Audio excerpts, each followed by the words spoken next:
Salut les gars, ce soir on plonge dans les tout débuts, avant Zeus, avant Héra, avant même que quiconque n'ait imaginé la foudre ou les pommes d'or.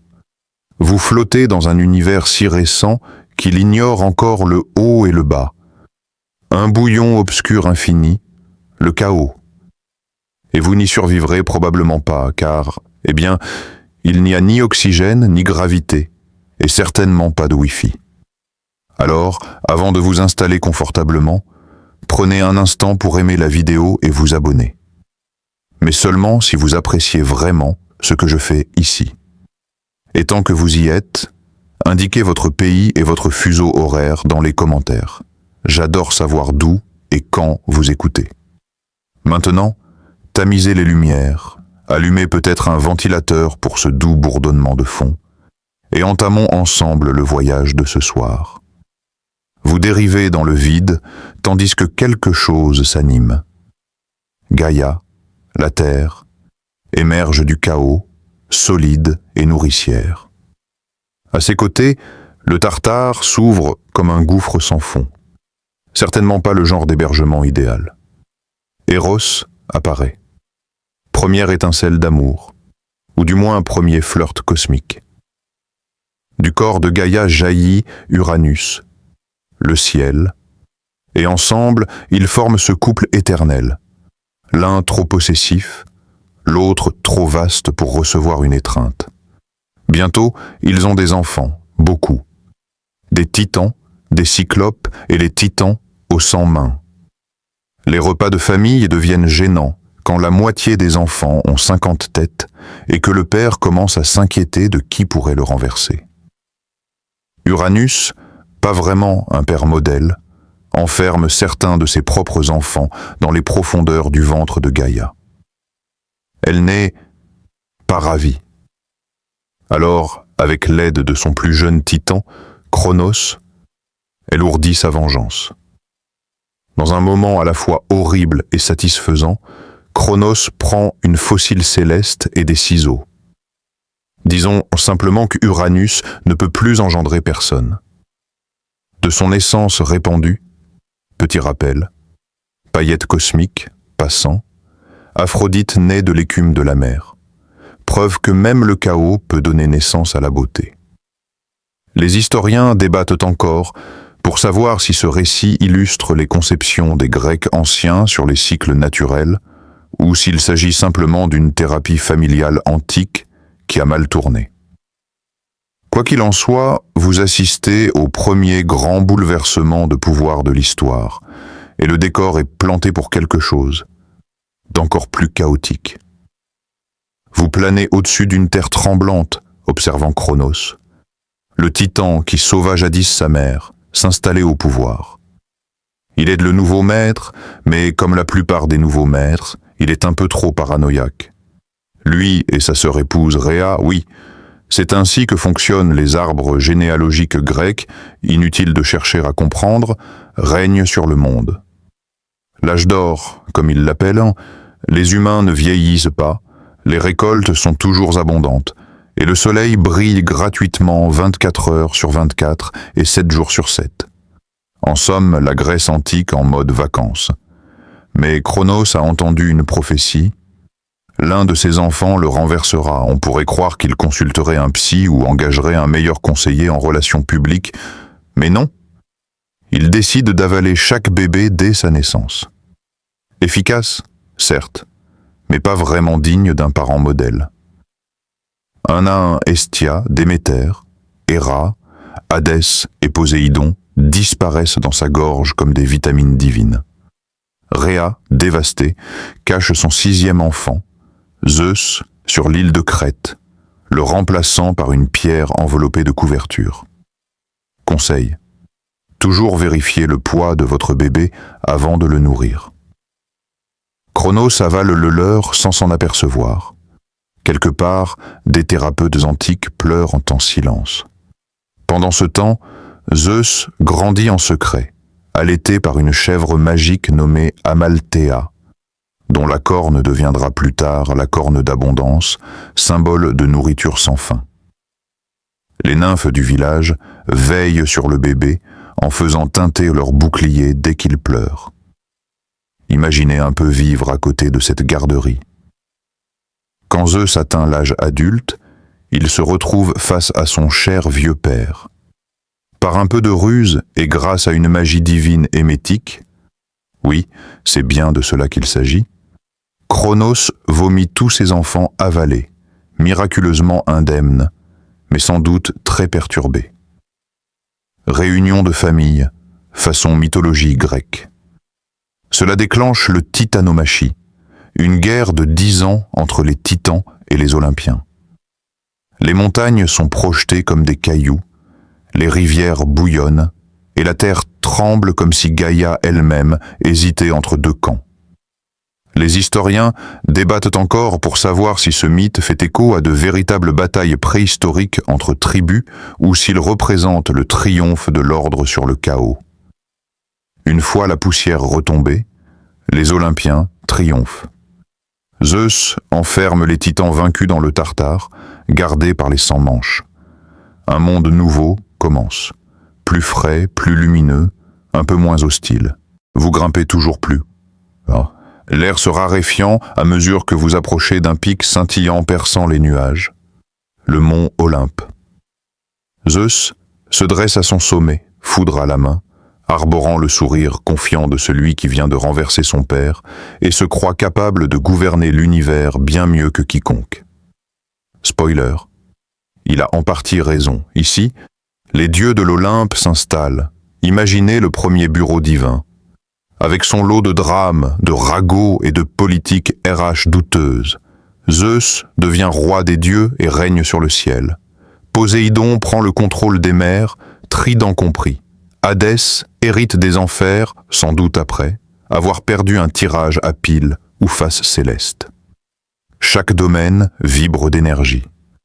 On perçoit presque le pouls des vagues, le grondement des tempêtes, les murmures des profondeurs de la terre. Héra, la sœur et épouse de Zeus, est couronnée reine. Élégante, puissante et d'une méfiance perpétuelle, elle se comprend aisément quand on sait que la vie amoureuse de son mari ressemble à un profil Tinder mythologique. Les aventures de Zeus donnent naissance à des créatures aussi diverses qu'Hermès, Athéna et Dionysos, surgissant parfois des cuisses, du front, voire même de l'écume. Disons simplement que les congés maternité étaient plutôt flexibles par ici.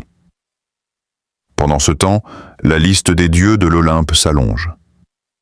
Athéna, déesse de la sagesse et de la stratégie, surgit du crâne de Zeus, armée jusqu'aux dents, de quoi donner le tournis. Aphrodite charme tout le monde avec un mélange d'amour et de chaos. Arès court partout en quête de combat. Héphaïstos conçoit des technologies divines, tandis qu'Artémis et Apollon apportent la lumière de la lune et la musique. C'est comme une émission de télé-réalité céleste, la vie des Olympiens. Un fait étrange. Les Grecs de l'Antiquité croyaient réellement que les dieux vivaient non ici même, se nourrissant d'ambroisie, buvant du nectar, et descendant parfois pour s'immiscer dans les affaires des mortels. La montagne était bien réelle, mais perpétuellement enveloppée de brume, comme si elle gardait un secret divin. Les érudits débattent encore pour savoir si les Olympiens symbolisent les vertus humaines ou nos défauts chaussés de sandales dorées. Mais tandis que Zeus lance un nouvel éclair pour frimer, on ne peut s'empêcher de remarquer. Ces dieux sont certes puissants, mais aussi profondément, et parfois même avec humour humain. Et tandis que l'Olympe brille au-dessus, le monde d'en bas commence à s'agiter. Quelque chose de nouveau est sur le point de fouler la terre, fragile mais audacieuse, l'humanité. Vous descendez de l'Olympe, enveloppé d'une brume dorée, jusqu'à l'endroit où les premiers humains sont façonnés, au sens propre du terme, par Prométhée, le titan qui a un faible pour les plus faibles. Vous le regardez les modeler d'argile, sculptant de minuscules répliques des dieux, mais avec un potentiel de foudre bien moindre. Il leur donne forme, équilibre et curiosité, une curiosité dangereuse. Son frère, Épiméthée, participe aussi. Mais il n'est pas vraiment du genre à se soucier des détails. Il distribue d'abord des dons aux animaux, la vitesse aux guépards, les griffes aux lions, et lorsqu'il arrive aux humains, il n'a plus rien à offrir. Oups. Prométhée se sent coupable. Alors, tel le premier grand rebelle, il se faufile jusqu'à l'Olympe, dérobe le feu à la forge d'Héphaïstos et l'offre aux hommes. Imaginez cet instant. Vous, un être humain tremblant, tenant la lumière pour la première fois, la voyant danser et réalisant que tout bascule. Les dieux, cependant, ne partagent pas cet enthousiasme. Le feu est pour eux une connexion Wi-Fi divine, et certainement pas un moyen de communication publique. Zeus punit Prométhée en l'enchaînant à un rocher, où un aigle lui dévore le foie chaque jour. Abominable? Oui. Symbolique? Assurément. C'est le prix éternel du progrès. Mais Prométhée ne s'excuse pas. Il sait que cette étincelle embrasera la civilisation. Puis vient Pandora, façonnée par Héphaïstos et dotée de beauté, de charme et d'une très mauvaise idée, la curiosité. Les dieux lui tendent un vase, non pas une boîte, traduction du mythe, et lui disent pas pour l'ouvrir. Vous savez déjà comment ça se passe. Elle soulève le couvercle, et la maladie, le chagrin, la jalousie s'en échappent. Tous les bugs du système d'exploitation de l'humanité. Espoir reste en arrière, flottant au fond. Les historiens débattent encore de sa signification. L'espoir était-il censé nous réconforter, ou nous tourmenter en nous faisant miroiter l'espoir d'une amélioration? Nul ne s'accorde sur ce point. Alors que les premiers feux s'allument dans les villages et que Pandora essuie ses dernières larmes de regret, une évidence s'impose. L'ère où les dieux façonnaient les humains touche à sa fin. Désormais, les humains seront maîtres de leur destin, sous le regard amusé des Olympiens, sans doute amusés depuis les cieux. Vous traversez maintenant un monde débordant de bruit et de couleurs, où des humains, pleins d'enthousiasme et de curiosité, se lancent dans des actes d'une bravoure périlleuse. Du brouillard émergeant les chéraux. Ces êtres mi-mortels, mi-divins, fruits des expériences des soirées les plus romantiques de l'Olympe, sont les figures influentes du monde antique, adulées, imbues d'elles-mêmes et constamment en quête de preuves. Il y a Héraclès, vous le connaissez sans doute sous le nom d'Hercule, dont la liste de tâches comprend la lutte contre des lions, le nettoyage d'écuries impossibles et l'emprunt d'une ceinture à une reine amazone furieuse. Chaque tâche est plus ardue, chaque monstre plus nauséabond. Une légende raconte même qu'il a combattu un crabe géant. Un combat peu glorieux, il faut l'avouer.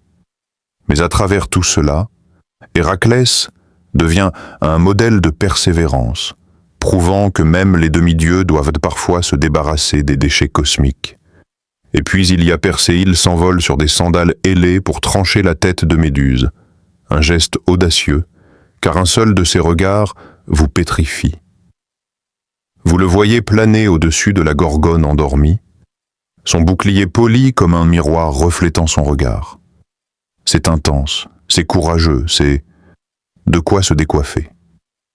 Le résultat? La victoire est une future épouse, sauvée d'un monstre marin. Un roman d'amour grec typique. Beaucoup de décapitations, peu de dialogue. Thésée et Thésée rejoint la file d'attente et s'aventure dans le labyrinthe avec une pelote de fil, le GPS n'existant pas encore. Le Minotaure, mi-homme, mi-taureau, grogne dans l'obscurité, terrifiant à souhait. Un seul faux pas, et c'est le dîner. Mais Thésée trouve son chemin, terrasse la bête et en sort en héros. Cependant, coup de théâtre. Il oublie de changer ses voiles sur le chemin du retour, ce qui provoque la chute accidentelle de son père à la mer. Une gaffe classique de l'Antiquité. Vous vous arrêtez et regardez autour de vous. Monstres, épreuves, interventions divines. C'est le chaos déguisé en destin. Les archéologues débattent encore pour savoir si ces récits étaient des métaphores de véritables conquêtes tribales ou simplement des contes racontés au coin du feu. Quoi qu'il en soit, ils reflètent un thème universel. La lutte pour faire ses preuves face à l'adversité. Et tandis que les héros s'effacent pour devenir légendes, le grondement d'une guerre lointaine se fait entendre. Une guerre qui renverse des villes et change les dieux. Vous pénétrez maintenant sur un champ de bataille, où l'air vibre de tension et où des reflets de bronze scintillent sous un soleil qui semble bien trop calme pour ce qui va se produire. Guerre de Troie, ce drame fascinant et désastreux qui s'étend sur 10 ans, se déroule sous vos yeux.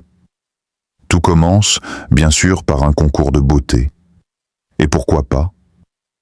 Eris, déesse de la discorde, n'avait pas été invitée à un mariage divin, un oubli classique. Par dépit, elle jette une pomme d'or portant l'inscription « à la plus belle ». Héra, Athéna et Aphrodite se la disputent chacune, car la modestie n'est pas vraiment une vertu olympienne. Elle se tourne alors vers Paris, un prince mortel de Troie, pour juger. Aphrodite le corrompt avec l'amour de la plus belle femme du monde. Hélène de Sparte-Paris accepte. Hélène est empruntée à son mari Ménélas. Et voilà. Le premier conflit international au monde est déclenché par une erreur de jugement et une belle chevelure. Vous vous retrouvez au cœur des armées qui s'affrontent. Les navires grecs se dessinent à l'horizon, les murailles troyennes scintillent au loin. Achille, le guerrier légendaire aux talons si disgracieux, entre dans la légende. Ulysse complote, argumente et s'accorde parfois une sieste pendant ses séances de stratégie. Héra et Athéna soutiennent les Grecs, tandis qu'Aphrodite protège ses Troyens favoris. Le champ de bataille devient un échiquier où s'affrontent dieux et mortels, foudre et sang, amour et vengeance. La guerre s'éternise pendant une décennie jusqu'à ce qu'Ulysse, avec son intelligence habituelle, suggère une idée scandaleuse. Cheval de Troie, un immense cheval de bois, fut roulé jusqu'aux portes de Troie en guise de cadeau. On imagine presque les murmures sceptiques. Pourtant, les Troyens, fatigués mais fiers, le firent entrer dans la ville. Cette nuit-là, pendant leur sommeil, des soldats cachés surgirent. À l'aube, la ville brûla. Le débat fait toujours rage parmi les historiens. Troie a-t-elle réellement existé? La guerre a-t-elle réellement eu lieu? Ou n'est-ce qu'un mythe forgé à partir de souvenirs collectifs? Des archéologues en Turquie affirment avoir découvert des strates de feu et de ruines correspondant au récit d'Homère, mais le mythe, comme la fumée, ne se fige jamais assez longtemps pour être prouvé. Et tandis que les Grecs rentrent chez eux, leur triomphe déjà teinté de tragédie, on ressent le poids d'histoires qui refusent de s'achever, car chaque victoire engendre une malédiction. Vous errez à présent parmi les ruines de temples jadis grandioses, de marbre fissuré et couronné de lierre. L'air est plus calme, plus lourd. Les dieux sont toujours là, mais leurs rires résonnent au loin, comme un écho à travers les siècles. C'est le déclin des dieux, ce crépuscule étrange où les humains commencent à se demander si l'Olympe les écoute encore. Après le chaos des guerres et des héros, arrivent les philosophes. Des hommes comme Socrate et Platon s'assoient sous les oliviers, posant des questions auxquelles les dieux n'ont jamais vraiment répondu. Qu'est-ce que la justice? Qu'est-ce que la vertu? Et si le tonnerre n'était qu'un phénomène météorologique? On croirait presque voir Zeus froncer les sourcils d'en haut, ses éclairs se désagrégeant en poussière. La curiosité de l'humanité, cette même étincelle que Prométhée a jadis volée, s'est tournée vers l'intérieur. Bien sûr, les temples continuent de s'élever et les prêtres de murmurer des prières, mais le ton change. Les dieux deviennent des symboles plus que des êtres. Aphrodite pour l'amour, Arès pour la fureur, Athéna pour la sagesse. Les mortels commencent à rechercher le pouvoir non plus dans le sacrifice, mais dans la raison. C'est l'équivalent divin d'être ignoré sans explication. Un fait étrange. Avec l'expansion de la domination romaine, les dieux grecs n'ont pas disparu. Ils ont simplement changé de nom. Zeus est devenu Jupiter, Héra est devenu Junon.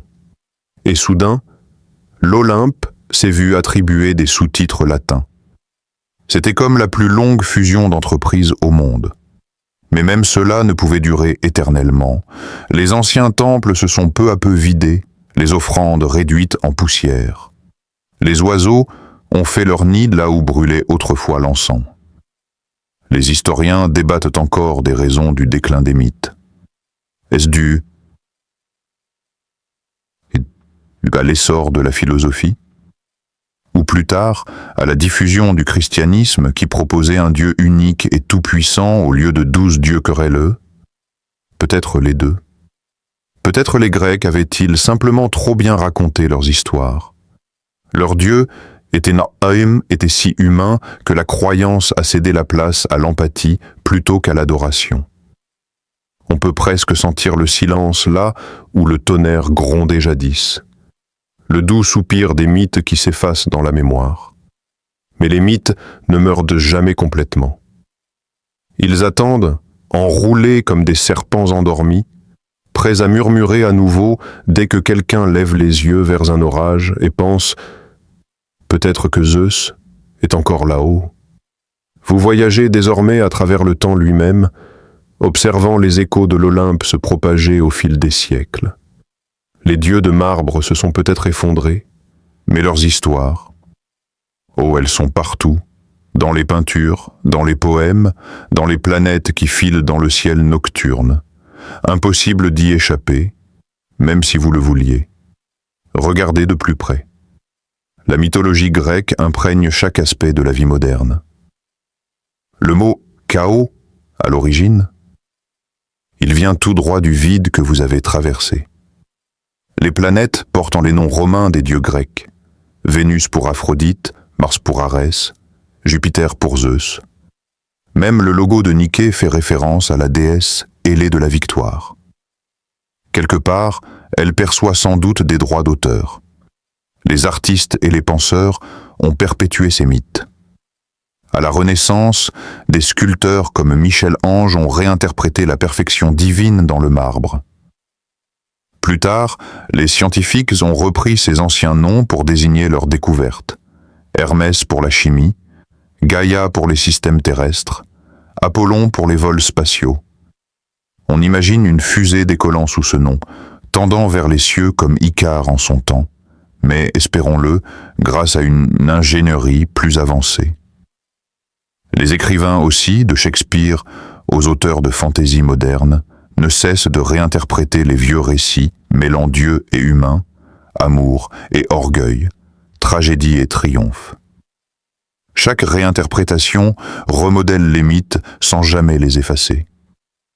C'est comme si Zeus et Athéna ne vivaient plus au-dessus de nous, mais dans notre imagination, alimentée par chaque pensée curieuse, chaque histoire racontée avant de dormir. Les érudits débattent encore des raisons de la persistance de ces mythes. Peut-être parce qu'ils ne parlaient pas vraiment des dieux, mais de nous-mêmes, de nos peurs, de notre orgueil, de notre désir de comprendre le tonnerre et le chagrin. Les Grecs ont enveloppé la vérité humaine d'une aura divine, et nous n'avons cessé de la dévoiler depuis. Vous souriez, ressentant ce léger murmure de l'Olympe quelque part, entre les battements de votre cœur et les étoiles. Les histoires ne s'arrêtent pas. Elles changent simplement de costume. Et maintenant, tandis que les échos s'estompent et que le dernier éclair s'éteint, votre respiration se calme. Le monde des dieux et des monstres flotte derrière vos paupières, doux et léger. Imaginez la mer à nouveau apaisée, le mont Olympe baigné de crépuscule, chaque dieu endormi, chaque héros enfin en paix. Vous expirez, longuement et doucement, comme une brise sur du vieux marbre. Les mythes ont accompli leur œuvre. Ils vous ont rappelé combien l'existence humaine est à la fois insignifiante et magnifique. Dans ce calme, l'ancien et le présent se confondent, et même le chaos se fait paisible. Laissons donc tout cela se calmer. Les histoires, les rires, les questions, les dieux attendront le matin. Fais de beaux rêves.